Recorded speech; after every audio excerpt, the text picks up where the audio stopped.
fix your country shouldn't be provoking. Fix your country shouldn't be something that annoys you. Fix your country should be discussed with honesty and with sane minds. Okay, let's go straight to the point. Why is the government of Nigeria becoming so powerful than the people they govern? Let us ask a salient question.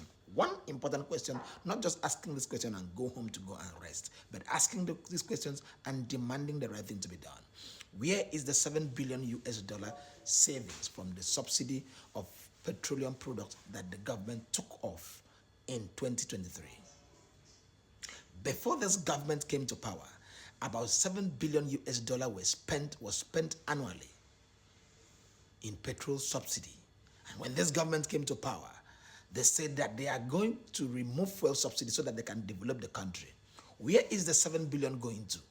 Okay, the excuse the government says is that money is not being deducted, but rather flows through the federal account and is being shared to the local government, to the state government. Why should it be shared? Why? Who asked this money to be shared? That is what is making the status quo of Nigeria remaining the same.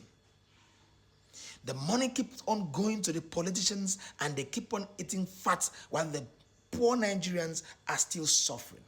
Why can't we fix that country? By demanding the right thing to be done. One, the fuel subsidy money must be deducted. You cannot share that money to the local government. You cannot share that money to the state government. That money should be deducted. And we should know exactly what that money is done for. $7 billion is not a joke. Nigerian government is going to go and seek for a loan of $1.5 billion from the World Bank. But we have $7 billion that we cannot even understand how it's being spent. And you say you are sending it to the states, you're sending it to the local government. Who asks that money to be sent to the state?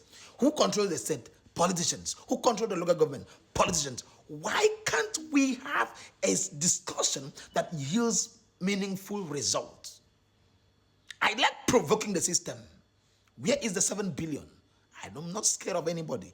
Somebody should answer this question. Where is the $7 billion? We are not talking about 7 billion naira. We are talking about $7 billion annually, saved from this fuel subsidy.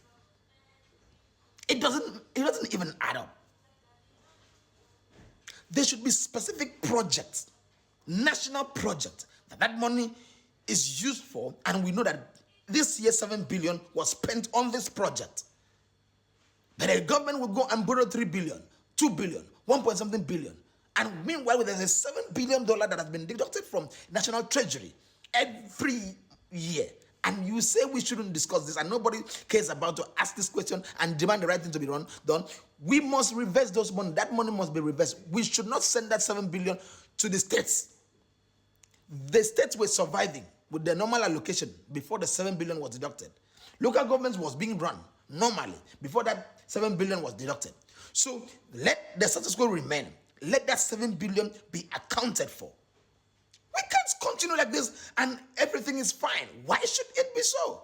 Let's answer these questions. The law remains the law.